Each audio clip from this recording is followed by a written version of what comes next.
Hi, I'm Kelly Cervantes, and this is Seizing Life, a weekly podcast produced by Citizens United for Research in Epilepsy, CURE.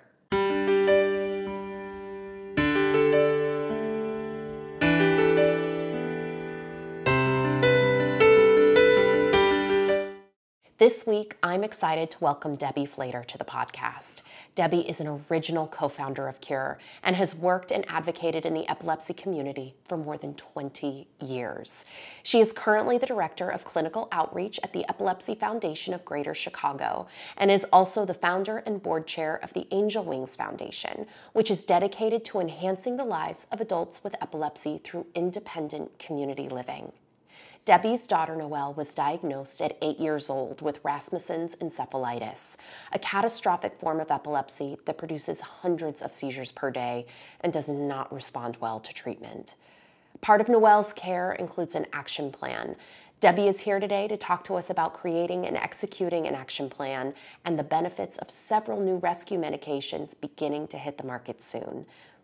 Debbie, thank you so much for joining us today. I'm so thrilled to have you here and your years of expertise. Oh, thank you for having me. Absolutely. So you have been in this epilepsy world for decades now, unfortunately. Yes. Tell us about your daughter Noelle and when she was first diagnosed and your history with this wretched condition. February 12th, 1992. Noelle had her first seizure. It wasn't a clinical seizure, as many people would recognize as a seizure. She complained about her hands falling. That was her first symptom. But she complained about it for 3 or 4 days. So we took her to our primary care physician, who thought, nothing of it. He said, well, she's maybe got a little virus or something, so go back home. A few days later, we noticed that she was having some mouth movement. Her mouth was pulling to the side and twitching. We now recognize at this point that those were focal seizures, but we weren't familiar with epilepsy. She was born healthy. She was 8 years old and had no health issues until February 12, 1992. For weeks and weeks, she complained about pain in her teeth. She complained about not being able to sleep. And the twitching was pretty relentless. It was continuing. It was building steam. During the night, she would sit on the couch and the twitching would go constantly. So I took her back to the primary care physician and said, there's something definitely not right here. He sent us for our first of many CT scans. Came out negative, nothing that they could see. Totally normal. He suggested we go to a general neurologist, pediatric neurologist, which we did. She had an EEG that looked pretty normal. And he told us that our daughter had middle child syndrome. That was her initial diagnosis. So we went home. I'm sorry, I have to stop you there for just a minute. You had a general neurologist diagnose your twitching child with middle child syndrome, yes, because she is the middle child and she's always had that really rambunctious personality, and he thought she was attention seeking. Okay. Go on. I just, it's something else. It just sends something up and down my spine that, this is going on. Because you're a young parent. I was young at the time and had no health issues with any of my children, and this is the information I had gotten. So I'm trying to treat her behaviorally a little bit different in the home. Thinking, what are you lacking here, honey? What do you need? Are you not getting enough tension because you feel like you're in the middle? Well, the twitching continued, and my husband and I said, no, let's just go down to Children's Memorial. It was back in 1992. Let's just take her through the emergency room. So we did that, and of course we got there, and she wouldn't seize there. Well, she's tended to have seizures between sleep and awake. When she was trying to doze, that period between sleep and awake, I said, Noelle, you're going to lay on this gurney and we're going to get you to go to sleep. So I tried to get her to doze off, tried to soothe her a little bit, made her comfortable, cover her up with a blanket. She, sure enough, started to have the seizures. So general neurology came back in. They said, oh, we better admit her. I said, thank you. So she spent 2 weeks at Children's Memorial.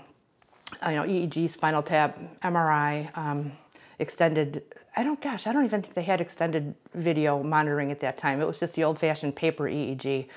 And they did notice abnormality on her EEG. So they discharged us thinking possibly it could be Rasmussen's encephalitis, which is actually her diagnosis.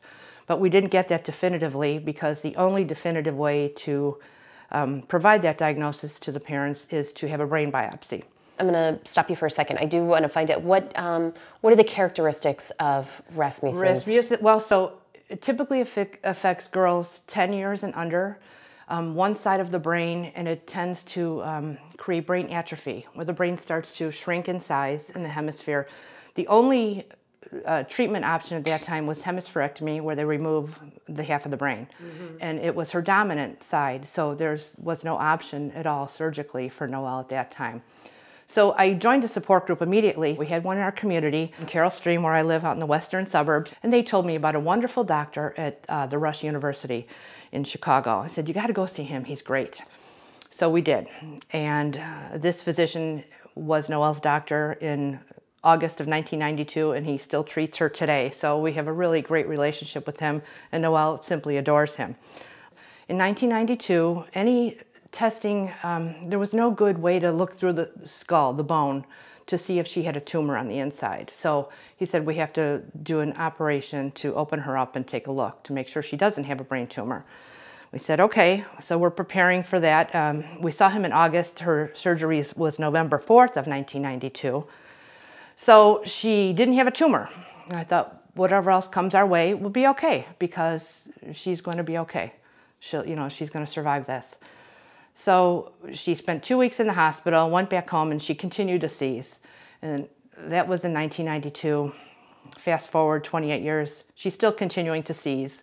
It's been rarely a day without a seizure in all these years. So she is still having seizures? She's still having seizures. The last year we've had her on a CBD treatment regime, and she's doing better. The seizures have decreased, but because of the isolation and the ongoing uncontrolled epilepsy over the years, she's developed, mental health stuff. Which is a major comorbidity with epilepsy. I mean, the two especially, you see it in those who have not been terribly affected intellectually, that do grasp their situation, that those really do go hand in hand. So it's challenging, and she continues to be isolated, and she seems to want to withdraw more and more. She just prefers to be by herself at this point. So it's really heartbreaking. It's really heartbreaking as a parent to watch that. Hi, this is Brandon from Citizens United for Research in Epilepsy, or CURE. For the 65 million people worldwide living with epilepsy, progress is unacceptably slow. At CURE, our mission is to find a cure for epilepsy by promoting and funding patient-focused research. Learn more at cureepilepsy.org. Now back to this episode of Seizing Life. Through all of this, you are still out there advocating, and you are a super mom in my book. And you were sort of talking about earlier how far we've come having an EEG readout on paper. Things have changed. It has changed. And there are some new exciting developments that are coming down the pipeline, specifically around seizure rescue meds. So can you tell us a little bit about what a seizure rescue med is, and what's out there now, and what's coming down the pipe? So I'll tell you a little bit about Noelle's seizure clusters, because they're frequent. I would say they occur 3 to 4 times a month, and that's for the last 15 years. And she'll have a seizure, and a minute later she'll have a second seizure, and a minute later she'll have a third seizure, and then I know we're in for trouble. So they will continue, and sometimes they escalate in intensity, and she can't get up or go to the bathroom or leave her bed because they happen, every 60 seconds. And her head will drop, and she'll twitch, and she'll drool, and then she'll snort in a big breath of air, and then she'll have 60 seconds of peace, and then another one will come. So it's a horrible, horrible situation. And how long will that cluster last? If we're lucky, 2 hours. If we're not, it can go, 8, 10, 12 hours. And the only rescue med that is available that I know of right now is a rectal administration. and she just outright refuses to do that. And she's 35 years old, and I feel that I have to respect her wishes. She does not want to take a rescue med rectally. Which, I mean, I personally, like, that sounds awful, but there's also, you know, outside of modesty or uncomfortability, this has been a major issue within the epilepsy community, because what do you do for a child in school? Yes. So many schools, especially in urban areas, don't have nurses anymore. Don't have nurses So anymore. are you going to have that third grade teacher administer a rectal med to their student? But you're the parent and you're worried about sending your child to school because Exactly. what if that child goes into status and needs that rescue med desperately? So it's a point of contention. The good news is there's some really good things coming in the pipeline, I think. Nasalam has been recently approved, and that is a nasal administration of a midazolam, and that will be life-changing for my daughter, I hope, and for thousands and thousands like her that suffer from these seizure clusters. So we're really excited about that. I don't think it's hit the market yet, but it should be, you know, I hope by the end of the year. So that's really, really good news in the epilepsy community. And I know that there is other research being done trying to find other avenues. Yes. So hopefully this side of seizure medications, these rescue medications to stop these clusters, to stop the status epilepticus, we'll start to see more treatments hitting the market after only really having one drug. One drug for all, so we're hitting year 28 in February, and that's all I've had all that time, and that is really a sad situation. It's unacceptable. It is unacceptable. It So, really is. you So know, we're it is- excited. I'm really excited. You know, we've got different administration procedures. You know, some will be in the mouth, and some will be, I think, inhaled. And I think it's going to be a good day for epilepsy when we get some of these options available for our kids. Absolutely, which sort of leads me into my next picking your brain of your decades of experience here. You know, so often these rescue meds need to be incorporated into a seizure action plan. Right. And I don't know that folks are aware of what a seizure action plan should consist of, who should have one, who should not only like who in terms of like who as an epilepsy patient should have one, but who should that then be disseminated to within that person's community? What are your recommendations for creating a seizure action plan, and what is it in the first place? It's simply a plan. Every patient with epilepsy has their own seizure type. Seizure duration is different for everybody. So it's simply a plan, and this is especially important for children who are in the schools, because the nurses and, you know, the schools without nurses need to know what to do. You know, the first thing we've got to address is, you know, should we have the EMTs come in this case or not? And that's a decision that's made at the school. So the Seizure Action Plan is a plan that's developed with the physician and the school, and the physician signs off on it with the parent's perspective of what they would anticipate should occur if the seizure lasts more than, 10 minutes. Some will allow seizure clusters to go for a half an hour, just depending on their own personal situation. Moms and dads usually know what they need from the school. And the schools are very accommodating if you can get the doctor on board. In Chicago, we have a full load of case managers that are willing to help people develop their seizure action plan with the Epilepsy Foundation case management team and the physician and the school. And they work together to create a plan that's unique for every single student with epilepsy in the schools. Yes. That's an incredible resource. Talk about, using an emergency med. Is that needed in the school? Is it not needed in the school? Do you prefer we call an ambulance? Do we not call an ambulance? Do we call the doctor? Call mom and dad immediately and they can come to school. So it's just really a precise plan of what to do in an emergency. So it's really beneficial. And what would be included in your daughter's seizure action plan, for example, for an adult who perhaps is not in a school? And I think even if you don't have it written on paper, you still need to have, if people are caregiving, if I have somebody come in to caregive, if I'm out for the day, they need to know if a seizure cluster begins, what do we do? At what point do we give an emergency medication? So everybody should have this information available. Adults, kids, everybody. Well, and I'm recalling right now a story of a young woman who was on a subway train and felt her aura, she was about to have a seizure, and she had her seizure action plan. It was a laminated piece of paper, and she looked around the train to try and find a face that she thought was friendly, and she handed the piece of paper to this stranger and told her that she was about to have a seizure and could she help her. Excellent. And not all of us have those amazing strangers, sitting on the subway with us, but I think, having that laminated piece of paper, having that medical ID bracelet, having whatever that is, can really help keep our family members and our epilepsy patients safe. As safe as we can. Yeah. I think there's always risks. Seizures are risky, but I think we've got to do better. Yeah. There's seizure detection watches and those kinds of things that we'll call an emergency number. So I think technology is really moving us forward here. And that's great. Yeah.